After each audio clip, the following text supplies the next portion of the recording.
Hello and welcome. My name is Annie Rappeport, and I am presenting Bridging Divides, the role of deep listening in university peacebuilding for the Global Listening Festival held by the Global Listening Center. The theme, which I think it fits really well into, is listening for a better world. And I currently work across a couple of universities, and that includes the University of Virginia and the University of Maryland, as well as a couple of peacebuilding organizations. And I work as well with the International Listening Association and the Global Listening Movement.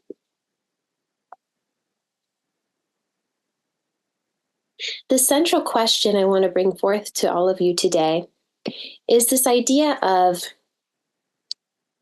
how something that can seem so antithetical to deep listening, which is the context of protest and the protests we've been seeing recently across the United States, how those, however antithetical it may feel for those to be the impetus for or the catalyst for deep listening, I think we can challenge ourselves, no matter our role in this, whether we are people who work in the listening field, whether we are educators who are also in the listening field, advocates, peace builders, etc. I think we can challenge ourselves to reimagine this a bit and to think about how we might shape opportunities for deep listening during times of protest. Yes, during times of protest on university campuses. So how might this happen, right?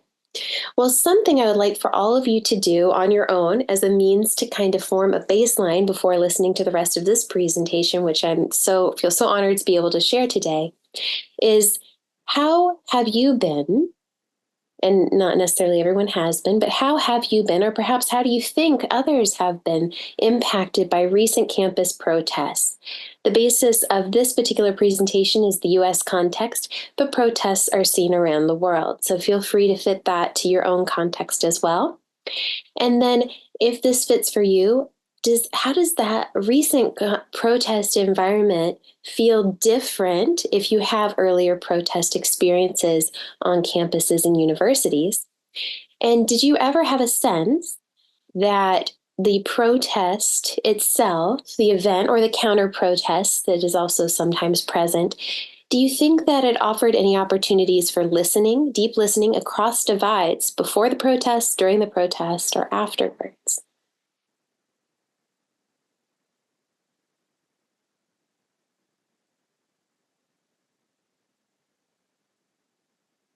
Hopefully you've had a chance to think that over as we delve into, with that kind of mindset, where we're going to go next in this journey. So a little bit of background for myself and others who are doing some of this work with me, but who are not presenting here with me. Nevertheless, they're my colleagues doing amazing work, and I'm so grateful to them. And that includes Dr. Brian N. Williams, who's at the University of Virginia, who leads a listening lab here. I'm actually sitting at the University of Virginia right now. And Patricia Schaefer, who does a lot of work with next generation peace builders and does a lot of this kind of listening-based dialogue work as well. So we came together as a team, and we are continuing to work together about how do we reimagine this for a better world, and how do we focus listening across difference and human-centered design. To set the stage, this is a glimpse. This was in May 3rd, 2024, a glimpse of some of what's going on and what is all the talk coming, emerging out, and how are different things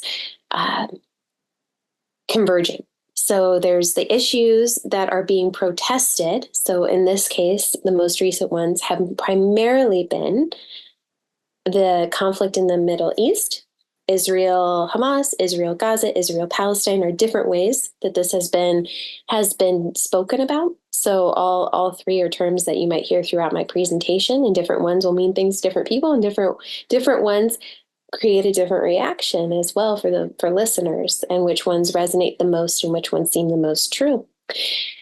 With that in mind, there's also the issue of free speech that's now converging with the issues of the Middle East and where people may fall, and that particular issue and the role of the United States in that foreign conflict is also now converging with this idea of where does time, place, and manner restrictions, where are they appropriate, where are they not? What is the space of the university for, if not for free speech, freedom to assemble? And how do those things look and feel, and how are they responded to? So this particular article is looking at the riot police being called in to various campuses. And at the time of this particular infographic of May 3rd, 2024, there had been over 2,000 arrests. So the work we're doing, which is focused on how do we be proactive, participatory, which involves a lot of deep listening skills being transferred and then done in practice and role modeled. How could that perhaps set up universities and campuses to not have this happen? Amongst other things, amongst other what many may call, if not a disproportionate response, many would call it a disproportionate response. It's not an effective response for actual reconciliation or a sense of building trust at a university between the different constituents at a university, building trust between the university and the outside, the local community, and as well as creating a sense of belonging for all who are members of that university and campus community. Also setting the tone, here you can see some pretty evocative pictures from Emerson, University of Michigan, and Columbia. Campus conflict and protests in the 21st century. So again, thinking about how do we reimagine what now is appearing, at least from the infographic, from the graphics I'm sharing, you're starting to get a sense that these are a lot of what one may call like a head-on crash, right? It's, if not breaking into violence, it's getting pretty close, and there doesn't seem to be a lot of listening or understanding going on. And there seems to be a lack of civil dialogues. So something we present, and we did this most recently up in the DC Nova region. We test it out, and we hope to continue doing this. So I'll have my contact information at the end of this presentation. Feel free to contact me with your ideas and just what you're thinking about this. But Brian, Patricia, and I are doing interactive workshops to say, how can we help role play and role model what a more human-centered and listening-centered design of policies could be in response at a university, in response to protests, and also what are other things that can be instituted that can help people find a way to ask questions, to voice opinions in a multitude of ways that will be more, I would argue, more productive, and also less possibility of violence or contraction or outrage when dealing with divisive issues. So we have folks do different scenarios that look at how we empathize with various stakeholders in a given scenario, how we define a problem differently depending on who we are. We ideate together and prototype, and that's about as far as we've gotten in the workshop so far, but we're seeing how can this take shape over time, and we're very open. If this looks familiar to you, it's probably because it's coming directly from, and credits to, it's in my notes in my slides, so hopefully that's conveyed, from design thinking. Here are a few reflections looking at specific universities. Beginning with UT Austin, you're going to see a pattern here in what I'm sharing. Here's what makes headlines. 79 arrested amid second crackdown on UT Austin campus. Dozens more arrested as police use pepper spray, flashbangs to break up protests. And what do we see here? We don't see any listening.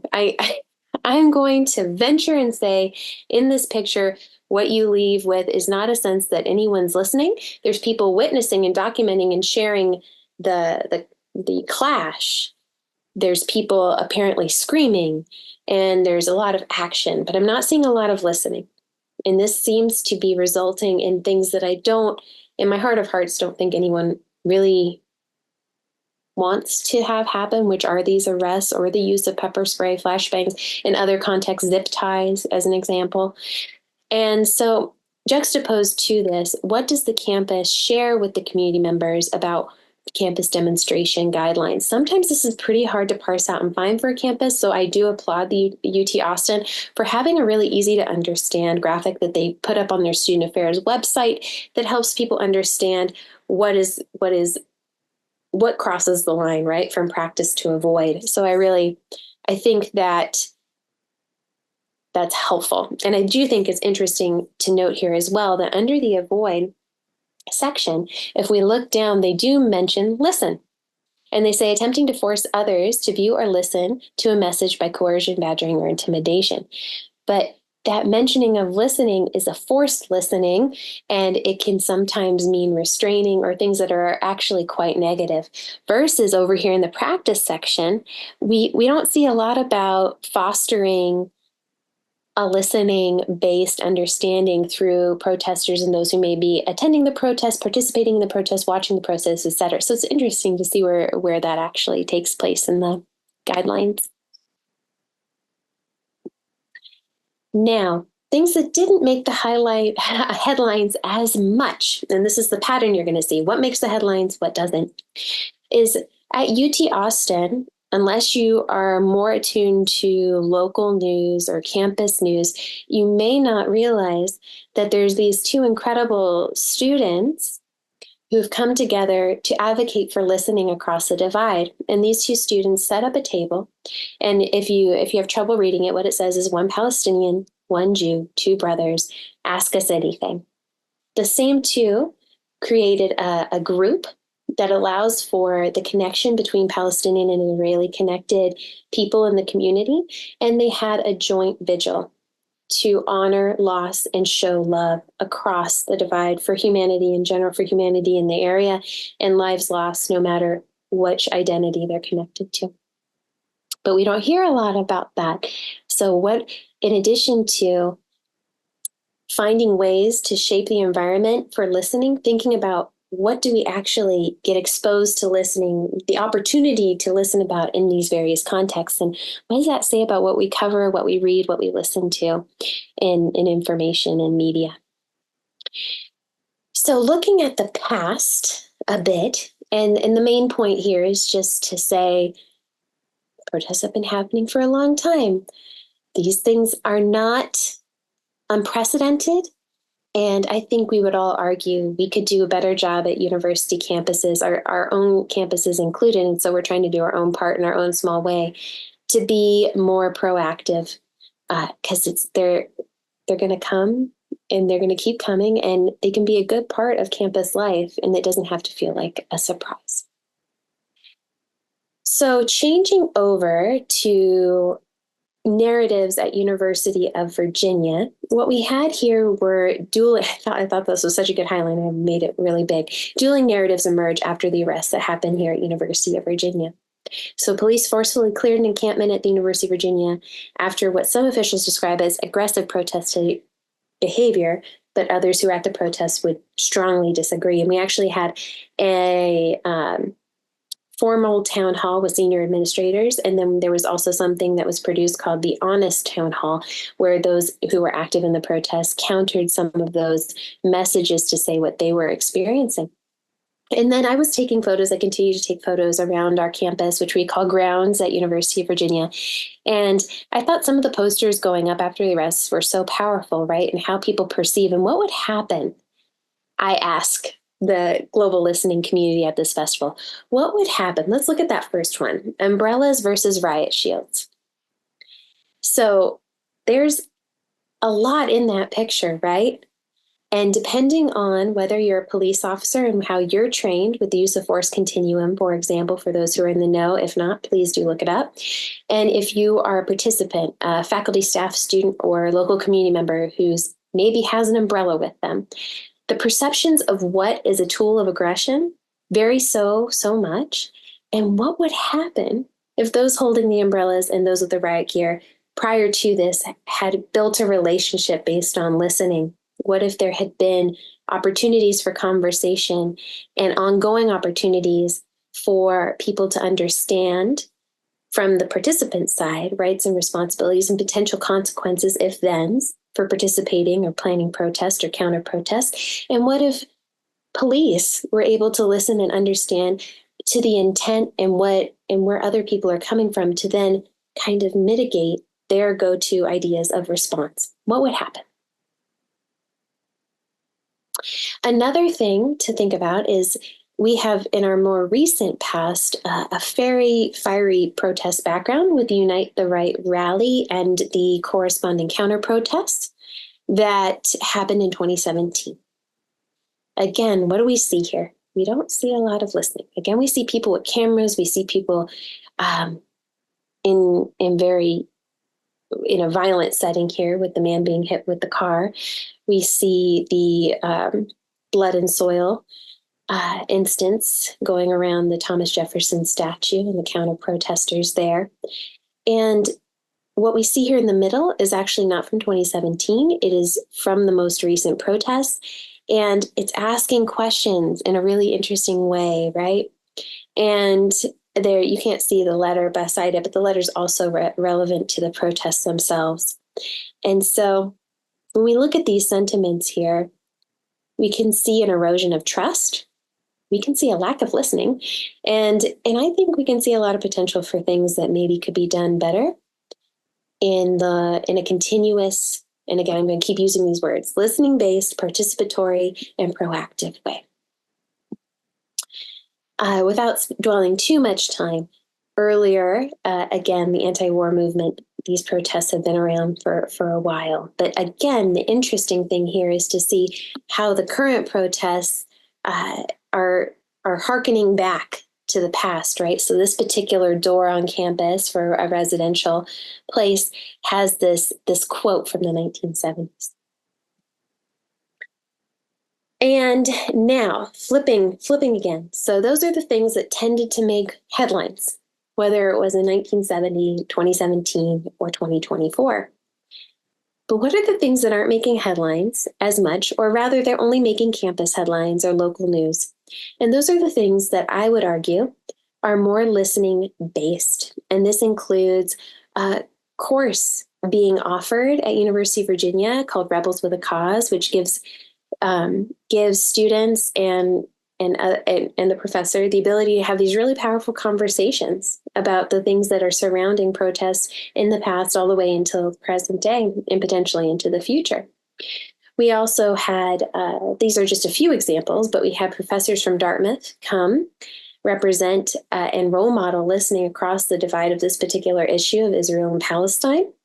And we also had a really powerful virtual event, which brought a Palestinian and Israeli together who have faced loss. They've faced loss, and it's coming from a co-Israeli Palestinian group known as Combatants for Peace.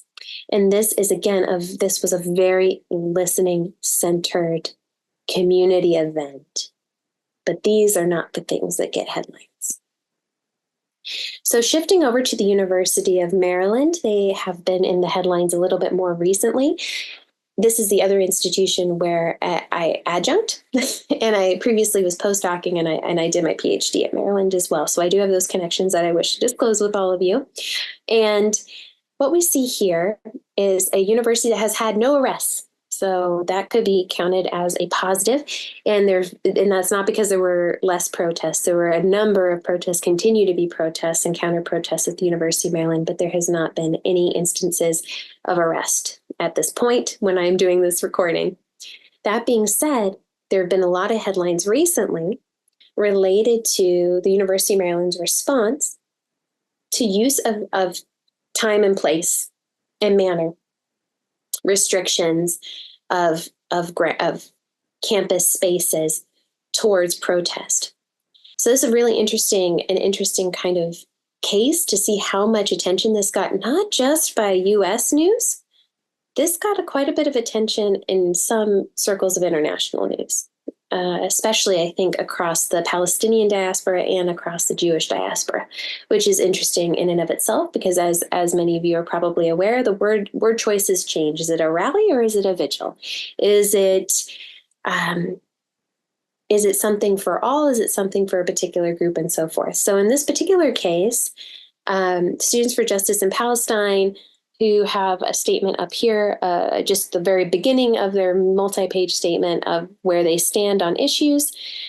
They have recently sued the University of Maryland for the quote-unquote illegal cancellation of Students for Justice in Palestine's vigil. This same event was not viewed as a vigil by those in the Jewish community. So you see here the other narrative as statement from the Jewish Student Union, where they say they're reassured that the entire mall will not be taken by by a particular anti-Zionist group. And instead, they feel like that the time and place of it being the anniversary of October 7th, which was the largest massacre of Jews since the Holocaust, is a day of mourning. And because the university declared it a day of only university doing events, that meant the Jewish Student Union, Hillel, also can do events, but also Students for Justice in Palestine, similar organizations. It was called off for everybody with the idea that this is a day that shouldn't be used one way or another because of the sadness and mourning associated with that particular day. So it's just interesting, not to say one way or the other way. It's just an interesting thing to observe, and to observe how that's what people are paying attention to, and therefore it's what many people are listening to. But what are other things happening at the University of Maryland? Well, here we see, again, similar to the UT Austin and University of Virginia examples, we see listening-based, connecting, healing, cross-division, understanding types of events. So the university, like others in the country, created a task force on anti-Semitism and Islamophobia, or something similar in that same spirit, which has cross-representation and had several meetings of cross-listening and trying to understand what are the lived experiences right now and what are these instances that are occurring. There was an Arts for All concert. You can actually still watch it. It was recorded. You can watch it on YouTube. That was saying this is a time for us to get back to humanity and to not weaponize trauma or sadness and loss, but instead come together, weep together, and express love together. And they did feature the Jerusalem Youth Chorus, which, and I kept this so I would remember to describe it correctly for all of you, is an Israeli-Palestinian music and dialogue project. It is providing a space for young people from East and West Jerusalem to grow together in song and dialogue. This co-creation of music and sharing of stories, it empowers youth in Jerusalem with the responsibility to speak and sing their truths as they become leaders in their communities. So I think this shows some really powerful things, again, that are happening that do not get the same level of attention, and therefore we're not listening to them to the same degree. But these things are also happening. And so it's just something for us to consider, that as we reimagine, we're not starting from scratch. We're not starting from a blank slate. It's not that there's this big gaping void where nothing is occurring. Sometimes it's how can we amplify what is occurring and build upon it. And then this started out as my Harvard slide, but then I got a little bit carried away because I realized what I was trying to bring up about Harvard, which is a little bit different than the large public research ones that I mostly focused on for this presentation. I just thought this was really cool. And it was something that I also have a connection to because I am on the advisory board for the Institute of Multipartisan Education, which was started by Shira Hoffer, who began at Harvard as a student, and I'll move my video again so you can see that, and created the Hotline for Israel and Palestine. So what is particularly interesting about this endeavor that Shira started and now has become the Institute for Multipartisan Education is it allows for listening in the form of text messages. This allows for a certain sense of being able to remain anonymous, being able to ask and listen to answers without feeling like you're being watched or judged simply for asking a question about a very complicated issue. And it's very interesting. I welcome anybody to go look at it and see how they've created this tool and the listening component in a less traditional way that you will see there. It was featured on the podcast A Braver Way, which is a part of Braver Angels, if you heard of that organization, which is also very wonderful if you ever have a chance. Another thing I didn't spend time dwelling on in this particular presentation, but Braver Angel debates are pretty amazing places for listening as well and coming across difference and understanding biography before ideology and recentering people through the act of listening and rehumanizing conversation. And then we also see these examples in cross-campus initiatives such as Bridge USA, which is at all over the United States, listening labs, which you can find at NYU and Quinnipiac. And so I think there's a lot of reasons for hope.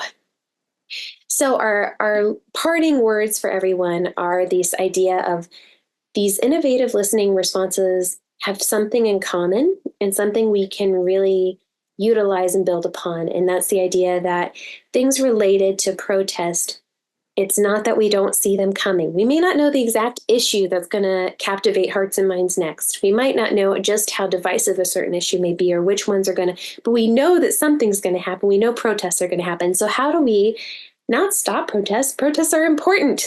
Not only is it a right and a responsibility, it can help create situations whereby we get to know our community better and so forth. But right now it seems to be very much a oh no, protest.